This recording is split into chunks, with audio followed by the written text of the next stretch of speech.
কেন আমি এদেশের মানুষের বুকে গুলি চালাবো? কেন? এই কেনর জবাব আমাদের কাছে নেই। আমাদের একটা পিওএস এসেছে, পুলিশ অফিসার্স হাউজিং সোসাইটি, এই যে 300 ফিটে। আমি তো ইউনিভার্সিটি থেকে সবচেয়ে লেখাপড়া জানা মেধাবী ছাত্র বা শিক্ষিত লোক বলে দাবি করি, আমরা সহকর্মীরা দাবি করি, আমরা মিলেই তো ওইটা বানাইছি। ওখানে বাড়ি করতেছে, আমাদের আবার 2টা কমিটি বানাইতেছে। কি করতে কমিটি বানাতে হয়েছে? আমার ডিআইজি সাহেব 1 ইঞ্চি ছাড়বেন না, ওনার ওয়াল আমার ভাঙতে হবে। তাই সাধারণ মানুষকে কি বলবো? আমার ডিআইজি সাহেব যে প্লটটা পেয়েছে বাড়ি করতেছেন, উনি 1 ইঞ্চি আইন অনুযায়ী যেটা সারার কথা উনি ছাড়বেন না, ওনার প্রেসিডেন্ট দিয়ে ওইটা ওনাকে নিয়ে নিতে হবে। এই যদি হয় আমাদের মানসিকতা, কিভাবে আপনি এগুলো ঠিক করবেন? এখন আমাদের নিজেদের পরিবর্তন আনতে হবে। নীতি নৈতিকতার পরিমাণ বিষয়টি এত নিম্ন পর্যায়ে আমাদের চলে গেছে।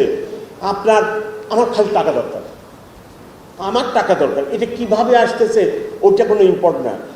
ড্রাগ বেচে আসতেছে, না জোয়া খেলে আসতেছে, না দুর্নীতি করে আসতেছে, দ্যাট ডাজ নট ম্যাটার। যে কোনো উপায়ে আমার টাকা দরকার। এই কোন এক সমাজে আমরা চলে গেলাম? নীতি নৈতিকতা এইরকম একটা লেভেলে চলে গেছে। সো এটারও ইম্প্রুভমেন্ট, এটাও হয়তো একটা দুঃশাসন, দীর্ঘদিনের দুঃশাসন এর ফল হলো এইটা। হ্যাঁ, 15 লক্ষ টাকায় দিয়ে আপনি কি করেন? 15 লক্ষ টাকায় দিয়ে আপনি কুরবানির ছাগল কিনে আনেন। আমি এই বাসায় বাস করি, আমি একজন সরকারি কর্মকর্তা, আমার ছেলে 15 লক্ষ টাকায় দিয়ে ছাগল কিনে এনে, আমি একটিবার ভাবি না যে ওই আমার প্রতিবেশী কি ভাবতেছে যে আমি 70,000 টাকা বেতনের চাকরি করি আর আমি 15 লক্ষ টাকা দিয়ে আমার ছেলে ছাগল কিনে এসে। এগুলোকে আপনি কোথায় যাবেন বলেন? যাওয়ার একটা জায়গা দেখান আমার, যে আমি ওখানে যাই।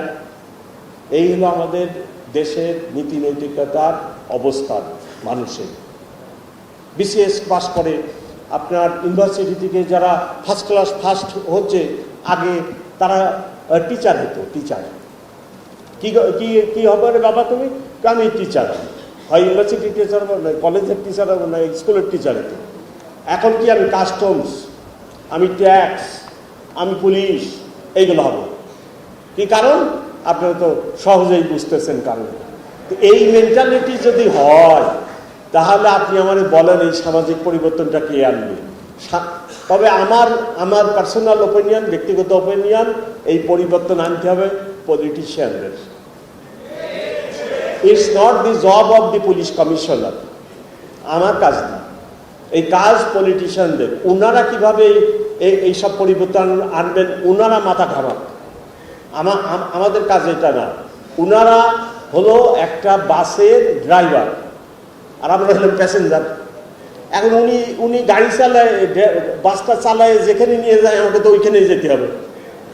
তা আমি প্যাসেঞ্জার হিসেবে তো আর এই গাড়ি ইচ্ছা মতো যেখানে খুশি নিতে পারবো না।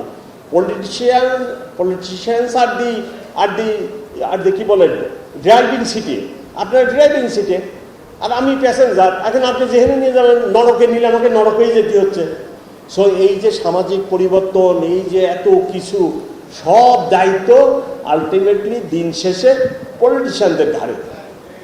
ওনারা চিন্তা ভাবনা করুক, ওনারা বাস্তবধর্মী সিদ্ধান্ত নিন, ওনাদের এই দায়িত্ব নিতে হবে, পালন করতে হবে, অন্যদের নয়।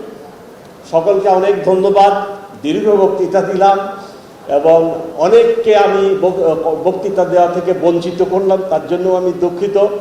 তবে আমি ওয়ান্স এগেন আমি অত্যন্ত দুঃখিত, আমার সহকর্মীরা অত্যন্ত দুঃখিত। আমরা অত্যন্ত মর্মাহত জুলাই আগস্টের ঘটনা নিয়ে। আমরা কেন এই কাজ করতে গেলাম? কেন আমি এদেশের মানুষের বুকে গুলি চালাবো? কেন? এই কেনর জবাব আমাদের কাছে নেই। আমরা খুব অনুতপ্ত, ক্ষমা প্রার্থী আপনাদের কাছে। আমরা এই কাজ করতে চাই না। আর পলিটিশিয়ানরাও যেন আমাদেরকে এইভাবে আর ব্যবহার করে না, আমরা ব্যবহৃত হতে চাই না। আপনারা ভালো থাকবেন, আপনারা থানার সেবা নেবেন। আমার ওসিকে যা বলার আমি অলরেডি মেসেজ দেওয়া আছে। আপনারা মামলা করবেন, ঘটনা হলে ঘটনা, সত্য ঘটনার মামলা করবেন। আমি বলছি আমার এক থানায় 500 মামলা হোক, হিসাব নিকাশ কৈফিয়ত আমি দিব, জবাব আমি দিব। কিন্তু কোনো লোক ঘটনা হয়েছে কিন্তু ওসি মামলা নিবে না, এই ঘটনা করবে না, 500 মামলাই করবে, কোনো সমস্যা নেই। আপনার বাসায় ডাকাতি হয়েছে, আপনার ছিনতাই হয়েছে, আপনি যদি মামলা না করেন তাহলে তো বিচার হবে না, বিচার পাবেন না। সব মামলা নিয়ে আর চিন্তা করবেন না।